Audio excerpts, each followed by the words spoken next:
Topik kita kali ini adalah argumen logika matematika.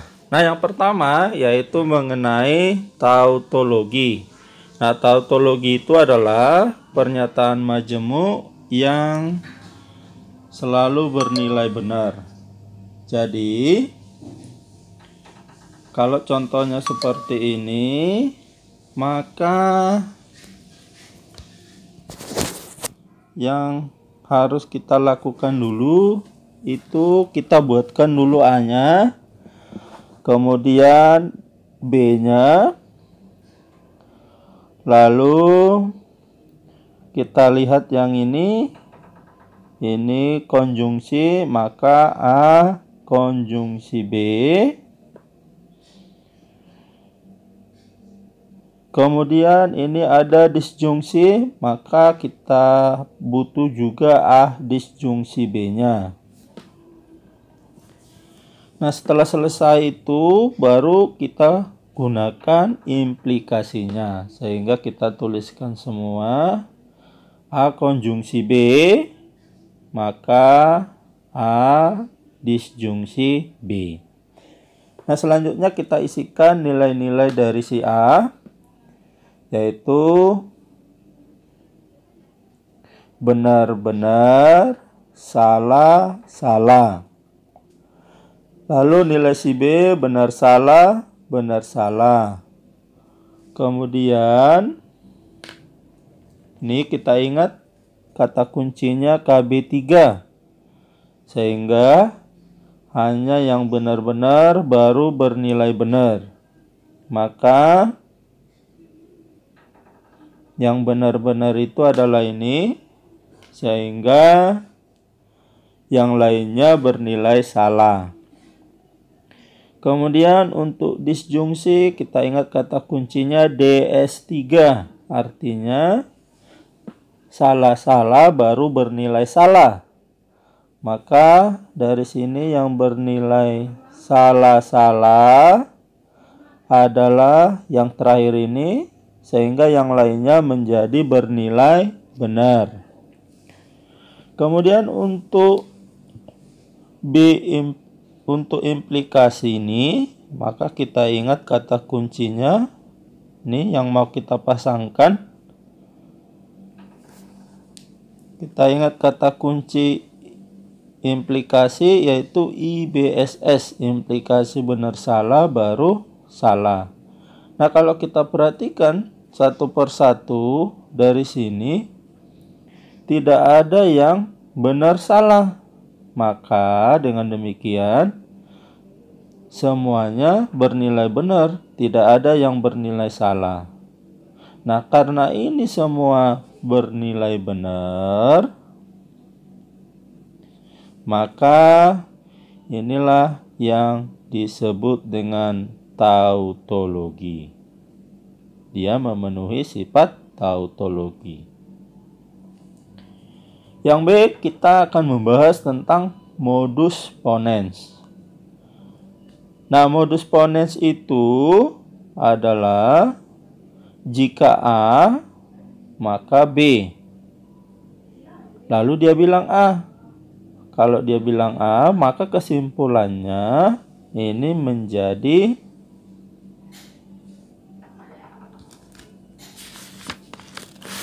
B. Artinya jika A maka B, lalu dia bilang A, berarti kesimpulannya menjadi B. Nah, contohnya jika Siti naik kelas, maka Siti dibelikan sepeda. Maka di sini A-nya adalah Siti naik kelas, lalu B-nya adalah Siti dibelikan sepeda. Lalu dia bilang dia adalah A, Siti naik kelas. Maka menurut tadi aturan modus ponens, konsep modus ponensnya, maka hasilnya harus jadi B. Kesimpulannya B-nya itu adalah Siti dibelikan sepeda.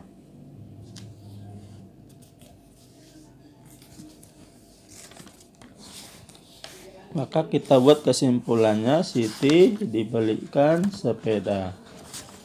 Kemudian yang berikutnya atau yang C, yaitu modus tollens. Nah, modus tollens itu konsepnya adalah jika A maka B, lalu dia bilang bukan B. Berarti kesimpulannya adalah menjadi bukan A. Nah, contohnya dari contoh ini, jika Andi lulus ujian, maka Andi memperoleh hadiah. Berarti Andi lulus ujian itu adalah A. Kemudian Andi memperoleh hadiah itu adalah B-nya. Lalu dia bilang Andi tidak memperoleh hadiah. Ini berarti negasi B, lawannya si B.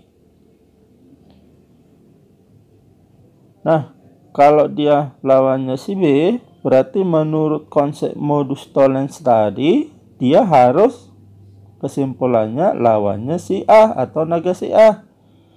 Nah, sementara A-nya tadi adalah Andi lulus ujian. Maka lawannya Andi lulus ujian itu menjadi Andi. Kita negasikan ini. Andi tidak lulus ujian. Karena negasi itu adalah lawannya atau kebalikannya. Selanjutnya kita lihat untuk yang D, modus tollendo ponens. Nah, konsepnya ini A atau B. Lalu dia bilang bukan A. Nah, kalau dia bukan A, maka kesimpulannya menjadi kalau bukan A berarti kesimpulannya adalah B. Karena disuruh milih A atau B. Lalu dia bilang bukan A, berarti pilihannya harus B. Nah, contohnya Joni sedang mandi atau Joni sedang makan pagi. Nah, Joni sedang mandi itu A-nya. Joni sedang makan pagi itu B-nya. Lalu dia bilang Joni tidak sedang mandi. Ini adalah negasi si A. Maka kesimpulannya menurut konsep modus tollendo ponens itu adalah B. Nah, B kita adalah dari contoh ini Joni sedang makan pagi. Maka kita tuliskan kesimpulannya menjadi Joni sedang makan pagi.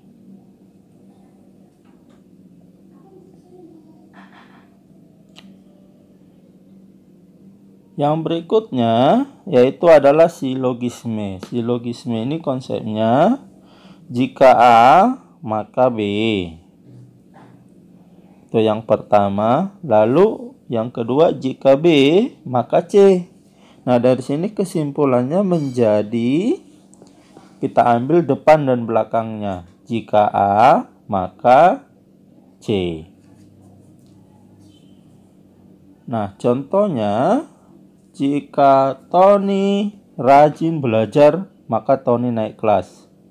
Yang jadi A-nya adalah Tony rajin belajar, lalu Tony naik kelas B-nya, lalu yang kedua Tony naik kelas B, dan Tony mendapat hadiah menjadi C. Nah, menurut konsep silogisme tadi, kesimpulannya adalah A, jika A maka C. Nah, jika A maka C. Maka pertama sekali kita tuliskan A-nya. A kita adalah Tony rajin belajar. Maka jika Tony, kita tuliskan A-nya, Tony rajin belajar, maka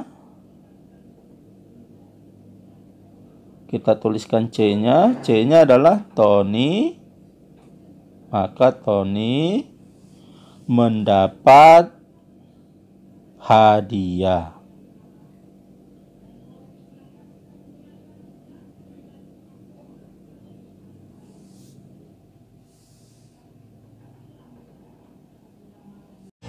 Demikianlah pertemuan kita untuk kali ini. Sampai ketemu kembali di topik-topik lain dalam program Mari Kita Pintar hanya di channel Pelita Ilmu.